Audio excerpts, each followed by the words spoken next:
Assalamualaikum warahmatullahi wabarakatuh. Bagaimana kabarnya adik-adik semua? Semoga selalu sehat ya. Alhamdulillah kita bisa bertemu dalam pembelajaran daring kali ini. Pada kesempatan kali ini kita akan memasuki materi PPKN kelas 7 bab 4 mengenai keberagaman suku, agama, ras, dan antar golongan dalam bingkai Bhinneka Tunggal Ika. Yang pertama, kita masuk ke keberagaman dalam masyarakat Indonesia.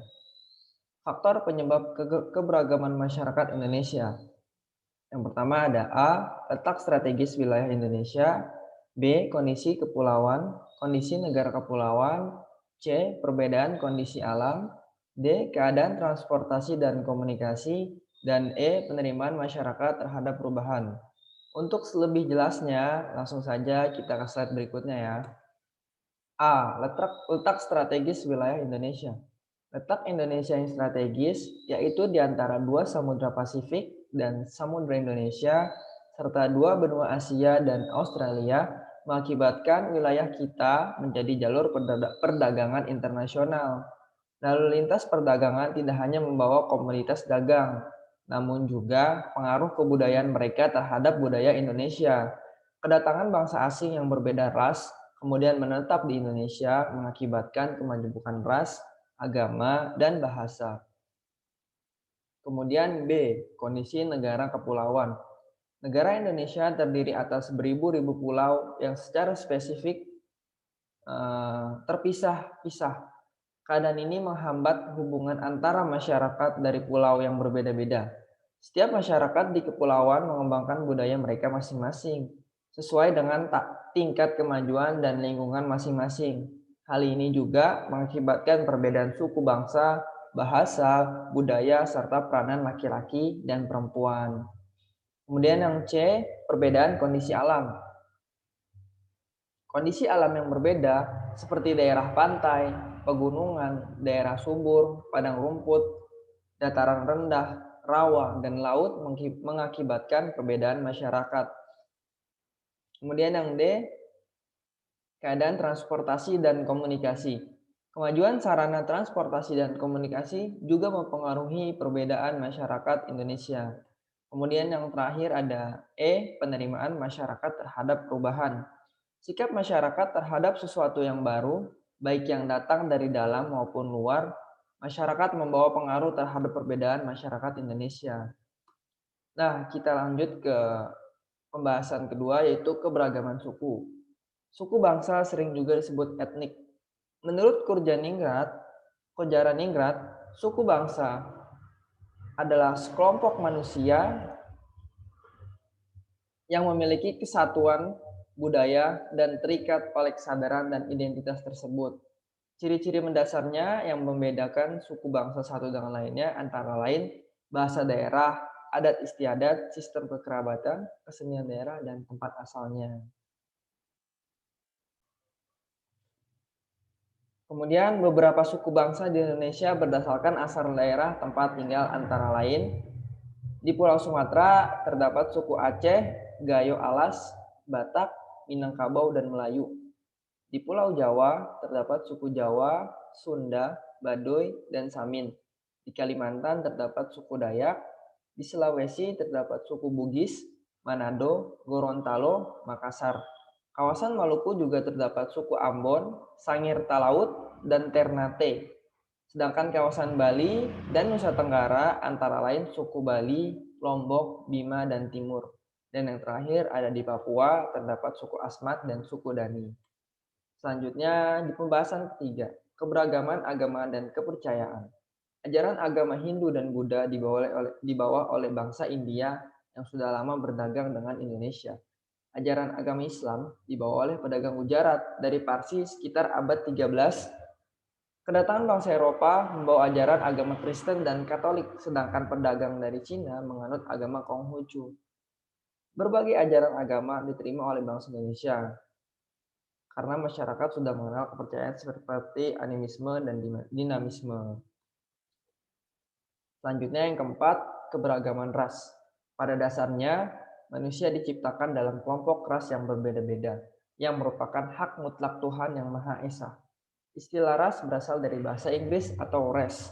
Dalam Undang-Undang Nomor 40 Tahun 2008 tentang penghapusan diskriminasi ras dan etnis menyebutkan bahwa ras adalah golongan bangsa berdasarkan ciri-ciri fisik dan garis keturunan. Masyarakat Indonesia memiliki keberagaman ras. Hal ini disebabkan oleh kedatangan bangsa asing ke wilayah Indonesia, sejarah penyebaran ras di dunia, serta letak dan kondisi geografis wilayah Indonesia. Beberapa ras yang ada dalam masyarakat Indonesia antara lain sebagai berikut. Di ras Malayan atau Mongoloid yang ada di Sumatera, Jawa, Bali, Nusa Tenggara Barat, Kalimantan, dan Sulawesi.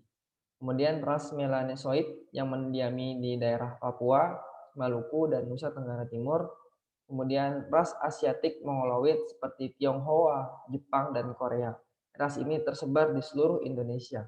Ras Kaukasoid yaitu orang India, Timur Tengah, Australia, dan Eropa, serta Amerika. Dan yang kelima, keberagaman antar golongan. Manusia hidup bukan hanya dalam keberagaman suku, agama, dan ras, tetapi juga dalam keberagaman masyarakat. Keberagaman masyarakat di Indonesia dapat dilihat dari struktur masyarakatnya. Struktur masyarakat Indonesia menurut Syarif Mois ditandai dengan dua ciri atau dua titik pandang. Pertama, secara horizontal ditandai oleh kenyataan adanya kesatuan-kesatuan sosial berdasarkan perbedaan suku, bangsa, agama, adat istiadat, dan kedaerahan. Sedangkan secara vertikal ditandai dengan adanya lapisan atas dan lapisan bawah yang cukup tajam. Selain dilihat dari lapisan masyarakat atau kelas sosial, keberagaman masyarakat juga ditandai adanya segmentasi dalam bentuk kelompok-kelompok yang memiliki kebudayaan yang berbeda antara satu dengan yang lain. Kelompok-kelompok tersebut dapat berupa kesatuan-kesatuan sosial dan organisasi kemasyarakatan. Adanya kelas sosial dan kesatuan sosial membentuk golongan-golongan di masyarakat. Keberagaman antar golongan tidak boleh menyebabkan terjadinya perselisihan dan perpecahan di masyarakat. Adanya keberagaman antar golongan harus menjadi pendorong terwujudnya persatuan dan kesatuan bangsa dan pendorong tumbuhnya kesadaran setiap warga negara akan pentingnya pergaulan demi memperkokoh persatuan dan kesatuan bangsa. Misalnya golongan kelas tinggi membantu golongan kelas rendah. Setelah kita memahami keberagaman masyarakat di dalam negara Indonesia, sekarang kita juga perlu memahami pentingnya keberagaman dalam bingkai Bhinneka Tunggal Ika. Keberagaman masyarakat Indonesia memiliki dampak positif sekaligus dampak negatif bagi diri sendiri, masyarakat, bangsa, dan negara. Dampak positif memberikan manfaat bagi perkembangan dan kemajuan, sedangkan dampak negatif mengakibatkan ketidakharmonisan bahkan kehancuran bangsa dan negara. Bagi bangsa Indonesia, keberagaman suku, budaya, bangsa, agama, dan ras, dan antar golongan merupakan kekayaan bangsa yang sangat berharga. Meskipun berbeda-beda suku bangsa, adat istiadat, ras, dan agama, kita tetap bersatu dalam perjuangan mengisi kemerdekaan untuk mewujudkan cita-cita negara yang merdeka, bersatu, berdaulat, adil, dan makmur.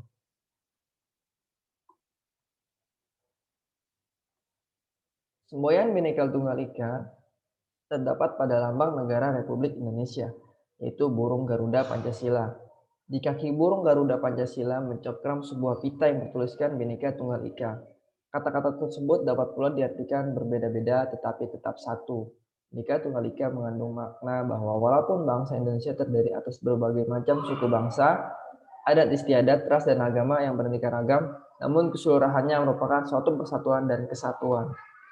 Demikian penjelasan dan pemaparan materi dari saya. Kurang lebihnya mohon maaf. Assalamualaikum warahmatullahi wabarakatuh. Terima kasih.